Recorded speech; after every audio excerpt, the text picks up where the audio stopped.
Why don't you say your name and your date of birth? I'm Margaret Ostrander, and my birthday is December 19th, 1925. Tuesday, I'll be 98 years young. Oh my gosh, you hid so well. Well, thank you. I mean, really. Margaret, so tell me a little bit about your family, your mom and dad. My mom and dad, well, my dad was a Navy man and married my mother in Boston, Massachusetts when she was only 17. He was 5 years older. And when he got out of the Navy, he started working for the post office, and they made him an inspector, and he came to Jamestown, where he was from. Mm-hmm. He was confirmed in the First Lutheran Church. Okay. And by the way, your dad's name was? Everett Seastrom, okay. The first. There were three of them. Oh. He was brought up in the orphanage, of course, when he was little, so I feel his presence here sometimes. Did you stay with Adolphus orphanage? Yes. Okay. Yeah. And then they moved here, and my mother was a concert pianist. And again, her name was? Hazel, Brown Seastrom. And where do I go from there? Well, everything was pretty good, but then, of course, in the Depression, they lost everything. Everything. So when your dad came back here, what was his job? In the post office. He was in the post office, okay. But yeah. He still had that job, didn't he? Yes, well, he, I can't remember what happened. But he had an annuity from there, so maybe he retired from there. I don't know. Okay. I was only 9 or 10 years old when this all happened. Sure. So then from there, we moved to a shack. Where at? Ellery Center. Okay. Yeah, house, but it was a shack. No running water, no electricity, and an outhouse and the works. My mother was a janitor of the Methodist Church in Bemis Point. She took in 2 foster children. She did laundries for other people with a big copper wash tub on the stove, getting it hot, and with an iron. Took care of all the animals, and we had a pig, a cow, 2 horses. To go back, my father was an invalid by that time. He got something in the field, something bit him or something, and he got like what they call today MRSA. And my mother had to wrap his legs and arms twice a day with saline solution. And so she had to do everything then. And my middle brother, Henry, helped her. He was really good with helping her. My older brother was a student, always. And my younger brother was just young then. Well, and my dad, of course, was quite depressed. Never satisfied with being in one place, so we went many different places. Mm-hmm. And I don't know where to stop. Well, no, it's interesting. So, you being born in 1925, where did you principally go to school? 9 different schools. 9 different schools, okay. I told you, we moved. Yeah, you moved a lot. Yeah. But always in around here in Chautauqua County? Yes, all except for 1 year. We went to Massachusetts. My mother thought she had to take care of her brother, Okay. who was depressed after his wife died.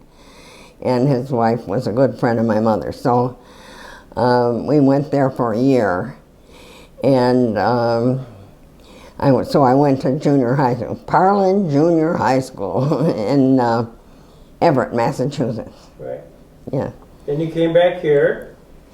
Yeah, we came back here and lived with my brother and his wife on Prosser Hill in Kindtone for a year. And then my mother took care of an elderly gentleman, Mr. Hagberg, in Kindtone, and that was probably 2 years. And then I was going to school in Jamestown by bus, and then I liked to be in activities. And of course we lived in Kindtone, 5 miles from the school. So I wanted to be closer. And the guidance counselor was Margaret Anderson. And she got me a job as an au pair. Ah. And no money but room and board for taking care of a 9-year-old girl. And that was my high school days. So who was the family you were the au pair for, you remember? I don't know if I should name their names. That's up to you. Don and Mina Pussback. Okay. Yes. Don't ask me what the child's name was because I can't remember. She was a little stinker. Okay. Anyway, Then you graduated from Jamestown High School? yes, but I had to take a year off because my mother had cancer for the first time. And so I took a semester off. And so when I graduated, it was in January rather than 43. I graduated in January of 44. And then I went from there to Washington, D.C. and worked as chief clerk of the Naval Gun Factory. During the war. During the war. Let me ask a question before we go there. December 7th, 1941, Pearl Harbor. Do you remember that day? Oh, I do. What do you remember about it? Not too much. I was, let's see, 41. What was I doing? I don't remember it, except that everybody was so excited, and I heard the president on the radio, but I don't remember too much else about it. So, did your brothers or anybody in the family get drafted in the war? My husband. Your husband did, okay? Yes. My brother, Hank, Henry, enlisted in the Navy, naturally, and my younger brother by that time did the same. And he was younger than me. So I don't remember too much about, but I do remember going to Washington and working for 2 years down there. Talk about your job. What was that job? I went down as a stenographer, but the chief clerk wanted me for his private secretary, so that's what I did. And what was his job? What was the office that you worked for? What was their role? Well, I had to take new recruits for the employment there, and he was chief clerk, so he had a lot of jobs to do. One of the other girls that he chose to be his private girls and I would go to conferences with them and take shorthand, and didn't have any tapes or anything like that in those days. We had to take shorthand. So Annie and I would take them, and then we'd get together, and what she didn't get, I got, and what I didn't get, she got. So we were able to do it that way. But we were both bonded, so that we did confidential material. The admiral at that time was Admiral Richmuth. I remember that now. Yeah. So, what did you happen to see that went on down there? Because this is the end of getting towards the end of the war, but the war's still on. Yeah, well, just remember, I was 18, 19 years old. Yeah. I had a lot of fun. Well, you were single, attractive, and in Washington. Mm-hmm. A lot of fun. Yeah. Well, good for you. Do you remember when the war ended? You know, in August of 1945, you would have been in Washington. Was there excitement? Was there? Oh my gosh. Everybody was dancing in the streets and singing and hooting and hollering. It was really pandemonium. Yeah. Really. Yeah. What did your boss say? What was the reaction like? I don't remember. Yeah. I don't remember. So did you stay in Washington long after that? No, 2 years was my contract. Okay. And then I came home, and it was the day after Labor Day, actually. And my mother was volunteering at the Navy Mother's Canteen in the bus terminal. Ah. And I was visiting her there, my first day home, and, excuse me, and I was playing the piano, and in comes this young soldier, and boy, he just loved my piano playing, and we were singing, and we fell in love, both of us, that day. What was his name? Merle Ostrander. Okay. Mm-hmm. Love at first sight. And this would have been 1946?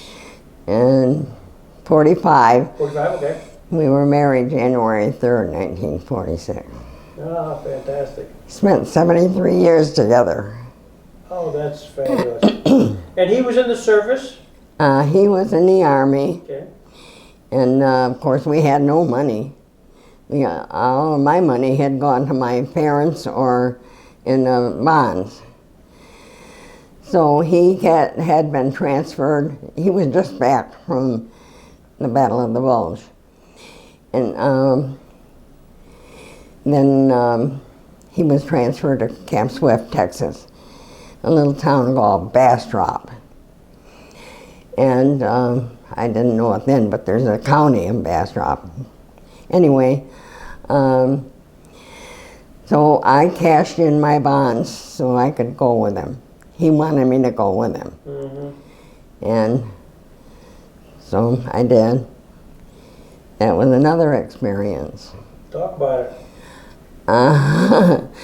Well, the first few nights we spent on an army cot in the barracks, and then in what they had a special place for visitors and guests, and that's where we spent our first few days there in Bastrop. And so I went to the Red Cross, and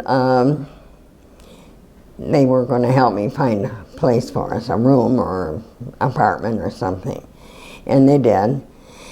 But I was really amazed when I was walking to the Red Cross.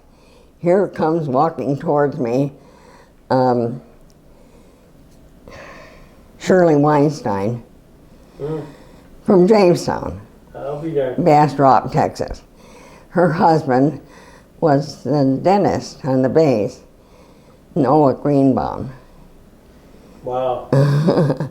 And so That was a surprise.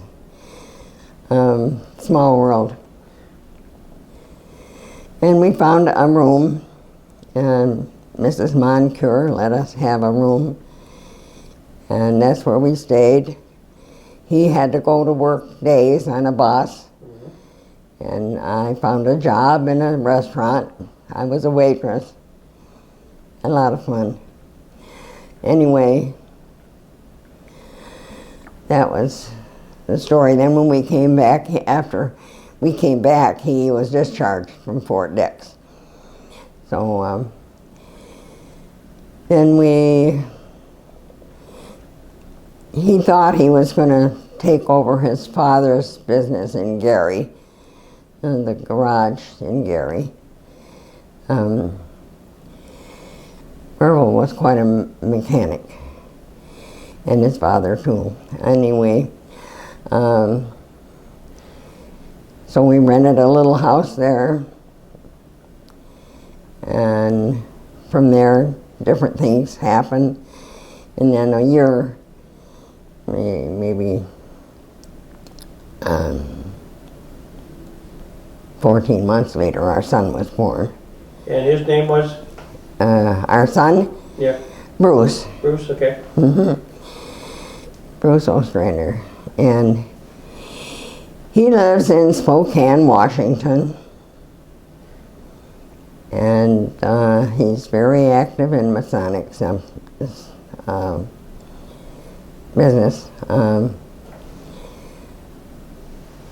Great singer. Right now he's in an opera for children. But his wife just passed on the 17th of November, so it's keeping him going. Good. He's 76. Okay. And then Kathy was born a couple years later, in 49. And she's my angel today. She just lives over that hill. And she and her husband are absolute angels for me. And then we had 2 other children, Lyle and Lynn.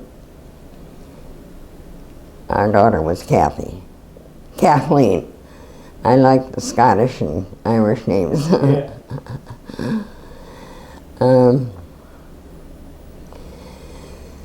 Let's see, where do I go from there?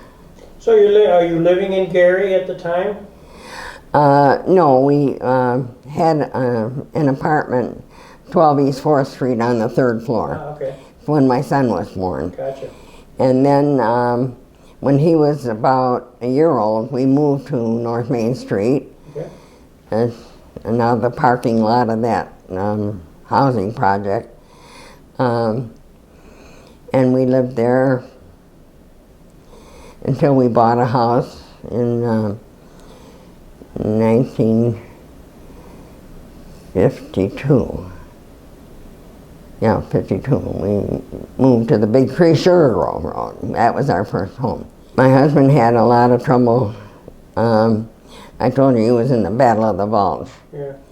Well, he had a lot of trouble with sinus because in January and February he walked across Germany and France and all those. He was in the Battle of the Bulge without winter clothing. They didn't issue them any winter clothing. Right.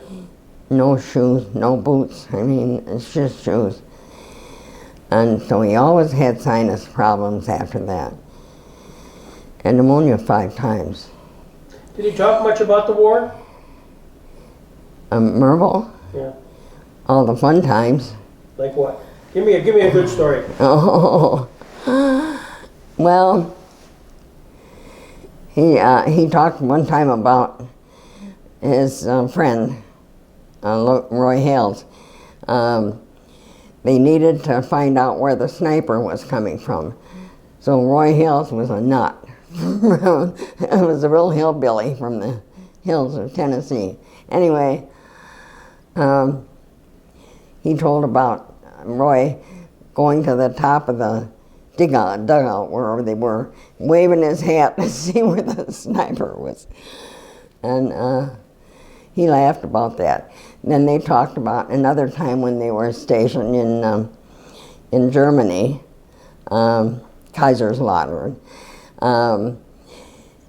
They were billeted in an old house, and they didn't have a lot to eat, only army rations. So one time they spotted a goose, and that's another story. Anyway, the goose belonged to the Burgermeister, and they decided they were going to get that goose and have some meat. And they did. The next day they found out it was a Burgermeister's goose, and everybody was searching for that goose, but they were never going to find it, of course. But then, years later, my son was 22 years in the Air Force. He was stationed at Kaiserslautern, Ramstein Air Force Base, and they use geese for watchdogs, to this day. Wow. Yeah. Yeah. That's amazing. Did your husband talk about some of the bad things that happened there during the war? Not until when we were getting ready to come here. And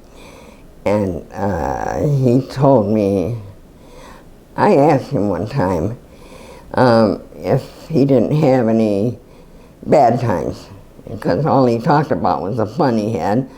He was an up guy. He wasn't down. Anyway, he told me about this one time when they were all, what do they call it, under siege. And his lieutenant was shot, and not in a good way. He hit a bomb or something. Anyway, my husband had to carry his parts to the ambulance under fire.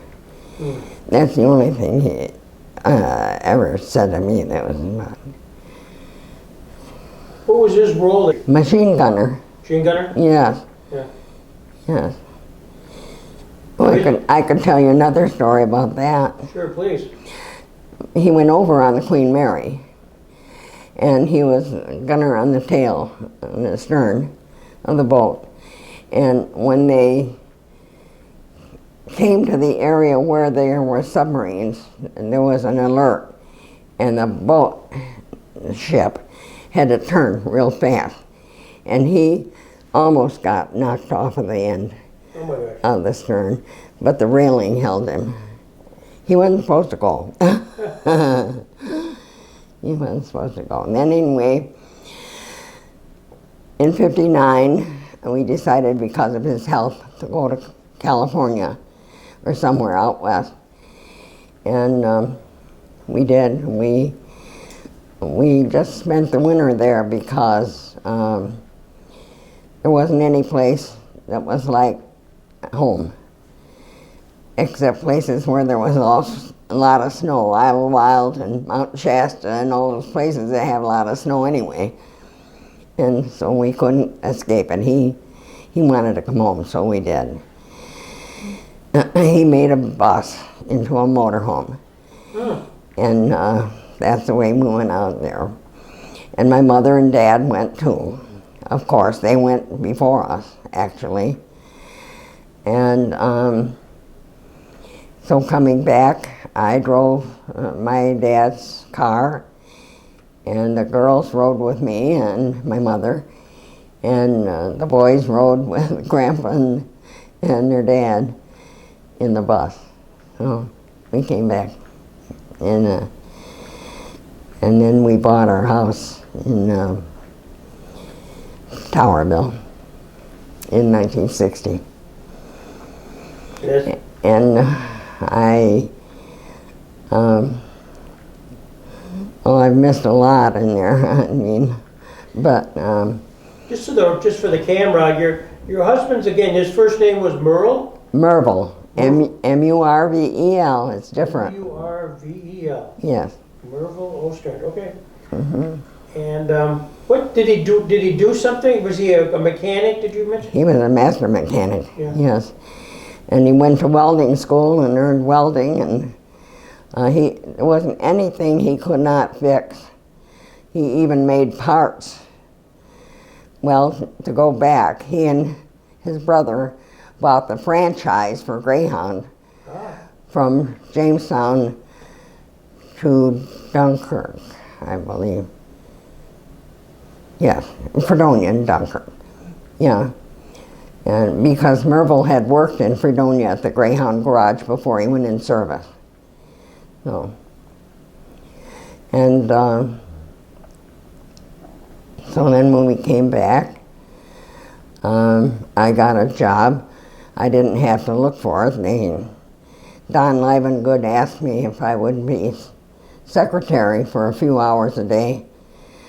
So, did you know Don Livengood? I did. And You're very active in the Masons. yes. And so I worked 3 hours a day for Don. I went across the street and worked 3 hours a day for my brother-in-law's secretary. And I worked 3 hours a day for the holiday tours. So then the next year, Don left, and Charlie Dorman became the secretary, and I worked for him. And he made me full-time. So that was... Full-time where at the consistory. Consistory, yeah. The Scottish Rite, actually. It was consistory, commandery, and I was secretary for the Shriners, too. The Jamestown Shrine Club. Sure.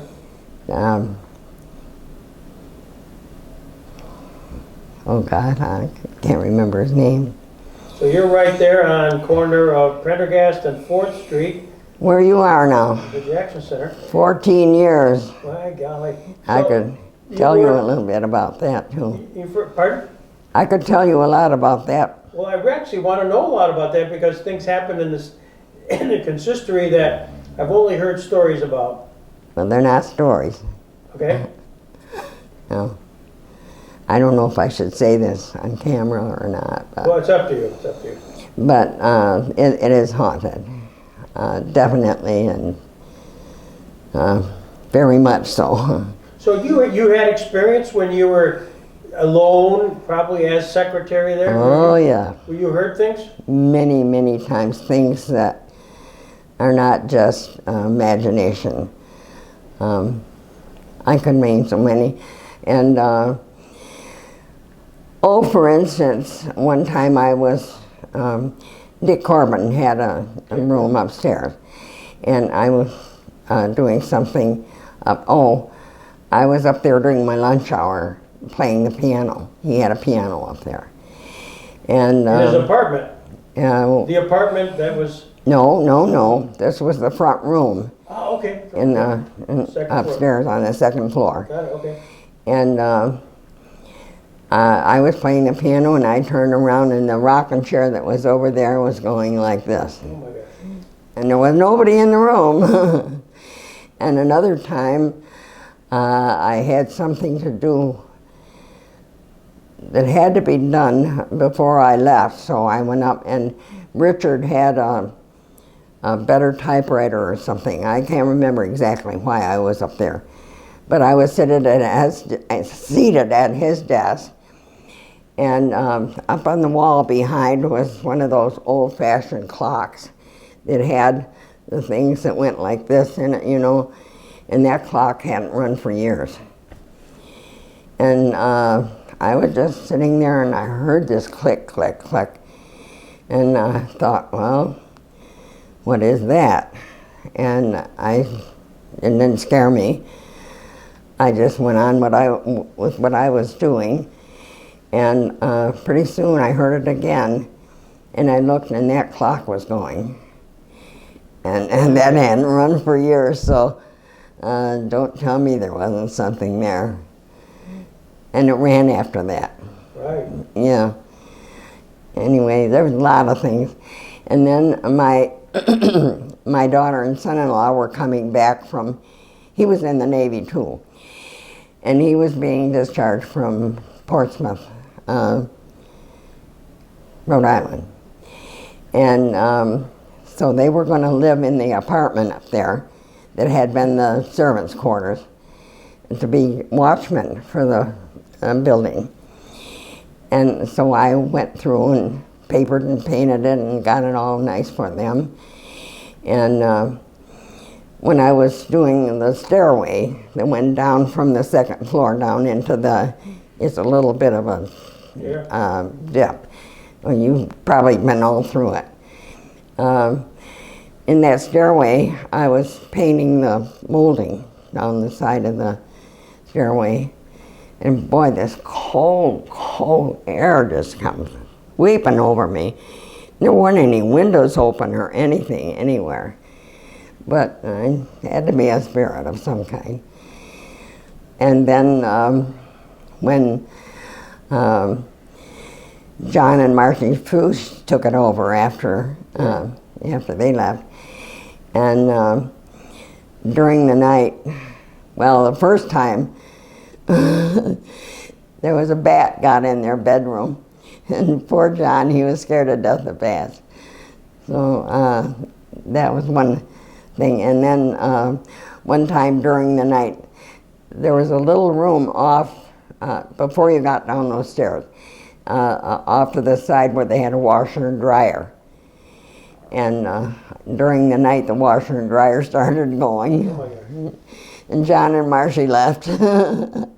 They bought a house somewhere on Windsor Street. Yeah. I interviewed John, and he mentioned some things like that. That's interesting. And yeah, he was a guy. And I also did the reservations for the shoestring players when I was at the consistory. So you worked with Dick? Yeah. Dick Corbin, yeah. Wow, well, then you have a lot of experience there. And so when did you start working at the consistory? Do you remember when? Well, it was when Don Livengood was there, and it was 61, I think. Okay. I was there 14 years, and I left in 78, so. My gosh. And so right across the street was the Greyhound terminal, right? Right, right. But by that time, it was Chautauqua Transit. Chautauqua Transit. Wow. Yes. And they had Hertz rental cars, and Holiday Tours was there, and my brother-in-law Lester. Did you know Lester? Les Ostrander? Yeah. Oh yeah. Oh, he was my brother-in-law. I didn't know that. Wow. Well, Lester, not Leslie. Lester, yeah, Lester. Yeah. Red. Yeah. Everybody called him Red. Well, didn't he have Babe Ruth's car? No, Leslie did. Oh, Leslie, okay. That's the difference. Oh, thank you. He's a cousin. That, yeah. He's a cousin. Okay. Got it. All the Ostranders are related, by the way, everywhere. Yes, because it was a name fashioned by the people that came over from Holland. And so they're all related. But I also remember in that terminal, Greyhound Terminal, was a restaurant, kind of a restaurant. Yes. With the best pies in Chautauqua County. What year? Oh gosh, this would have been mid-70s. In mid-70s. That would probably be the Carolina Doley. Okay. Was the cook. Okay. There were several different cooks, but Carolina and Edie Bush, and there was a lady named Stewart. I don't remember her first name. They were cooks there. I knew Edie Bush. I didn't. Later on in life, I knew Edie Bush. What a cook she was. Yes, very good, very. I got some of her recipes. Lucky you. So, tell me, just continue on. This is fascinating because, of course, where you worked at the Scottish Rite Consistory for the camera became, in 2000, the Robert H. Jackson Center, Right. and a lot of rehabilitation has occurred since then. I had many, many friends there. The gentlemen that came in there were so nice to me. And Carlton, his brother, Dick, Bill. or Bill. Oh no, his son. Well, son was Bill. Well, his son was Bill, but I think it was William Winchester. Right, Carlton and right, William, yeah. right. But they were good friends. But you know, I couldn't be on jury duty because I knew too many judges and lawyers, and they wouldn't let me be on jury duty. Well, they all belong to the Scottish Rite Consistory, or Master Masons, and then up there. Right. Wow, I'm talking to history here. You probably have all kinds of stuff. I got to ask one question. Is on what would probably be the third floor in the middle. There was a room which looked like a ballroom. Yes. What was that? Was it a ballroom? It was a ballroom. Was it? Yes, it was. And later on, they had a billiard table in there. Upstairs? Upstairs, and there were lights hanging from the ceiling. I remember that. I didn't spend too much time up there because that area was very spooky. Yeah, well, even when we bought it, we weren't quite sure. But clearly it was designed in black. It was, at the time, it was pretty dark. And we weren't quite sure what it was, other than it was very open. We assumed it was a ballroom. Mm-hmm. It was a ballroom. Yeah. Mm-hmm. That's what they told me, anyway. Well, yeah, this goes back, obviously, in the 20s. And Robert Jackson was actually a member of the Scottish Rite Consistory. Right. And they had various memorabilia there Yeah. at the consistory. Right. Wow, we digress. Anyway, so once you got done working there, did you then work elsewhere? Let's see. In 1978, April 28th, we had just been to Florida and signed the papers to buy a small motel. Really? In Hernando, Florida. And we came home, and on the 28th, I was in charge of a banquet for the Eastern Star. Mm-hmm. And it was in the Masonic Temple down there at the corner of, what was it, Pine and? 3rd Street. There. Mm-hmm. So I was there that afternoon, getting everything ready for the dinner and the meeting. And going home, I went over 3rd Street and up Washington Street, and on the corner of 4th and Washington, I was hit by a car. Oh, God. I was on the sidewalk. I wasn't in the street. So that changed my whole life. I was 51 years old, I think. Oh, golly. And it just changed everything for me, but I survived that. You must have had a long rehabilitation. Well, we had to go down. July 15th was our closing date for the motel. So we packed up and went down. We didn't leave our home. We kept that as our permanent address. But my son lived there. And so then we had to go down there, and we had seen the motel, but we didn't realize what we were getting into. We had a lot of work to do. The walls were covered with mold, and they had to all be scrubbed. And I'm on crutches at that time. And one of the bus driver's wives came down and helped me get it clean.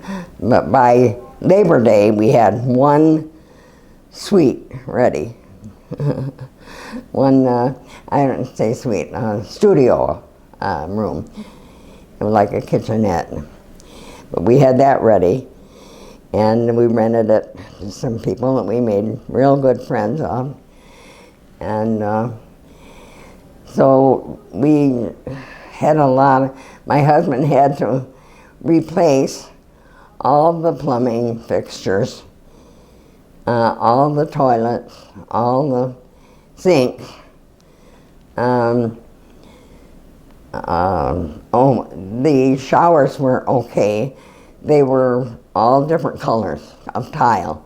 They were beautiful, really. And they all just had to be scrubbed. But when we opened, I advertised it as hospital clean, and it was. I have OCD, so I'm really fussy. Mm-hmm. How long did you have the motel? 5 years. 5 years? Yeah. My mother was 80 years old, and she went down with us, and she did the laundry. Perfect. Yes. And she died when she was 85. So after you got, did you then sell the motel? Yep. So then did you come back here then? Yes, we did. We came back and lived in our house. We were there 55 years. Oh my gosh, good for you. I got to ask a question, given the mechanical skills of Merville, and you lived in Bustye at one point. Did you ever, your paths ever cross with State Line Speedway? Oh, the boys used to go there all the time. Did they? Yeah. And we could hear the noise from where we lived. Yeah. Yeah, I wasn't good because I had asthma, and the dust from the track really wasn't good for me. But Merville and the boys went. Yeah. Did he get involved with any of the racers at all? No. Just a spectator? No, not until later. We lived near one, is all, and he was a good friend. Yeah. Don't ask me his name. I can't remember it, but it was on 18th Street. Oh, well, when we come back, we used to buy and sell, buy houses through tax sale or something like that. And this was prior to our buying the motel. Then we renewed, refurbished all the apartments. We had 15 apartments at one time. And that was another experience.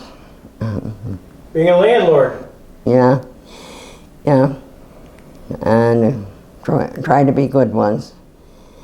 And then we had to sell all those in order to buy the motel. Sure. Yeah. And my husband had a few cars that were not antiques, but collectibles. An old DeSoto that had air conditioning and stuff like that in it. But he had to get rid of those. It hurt. And what I really like is your storytelling. You've got a smile on your face. You tell stories very well. We had a good life. Yeah. And of course, a lot of ups and downs. And but we always managed to keep smiling. And we loved music. And we loved nature. Anything natural. I like natural woodwork. This painted stuff wasn't anything. Natural stuff. We were both in sync that way, but other ways were direct opposites. He was an afternoon and night person, and I was a morning person. Mm-hmm. It was all, that's a lot of difference. But other than that, we had a good life, very good life. And when we came here, he was with me in the suite like this upstairs on the third floor, and for 2.5 years. But then he got so that I couldn't handle him. He didn't want anybody to do anything for him except me. And it was getting too hard for me. So they see that, and they saw that he should go over to the nursing home. And he was upset. He was running all around there, hollering for Margaret. Margaret, where are you? 3 times he called 911. Now at home he never used the telephone. I did. He never did. I couldn't understand how he could call 911, but they loved him. He was so fun. Yeah, and they took good care of him. Yeah, we appreciated that. I can't thank you enough for spending the time and being part of this, and I think the kids will get a kick out of this. Oh, well, they've heard my stories, and they could probably add to them, but, you know, I can't think of everything. My memory's getting short. Well, you're remarkable for your age, and you look great. Well, thank you. You look great. Thank you. Well, thank you very much. Thank you.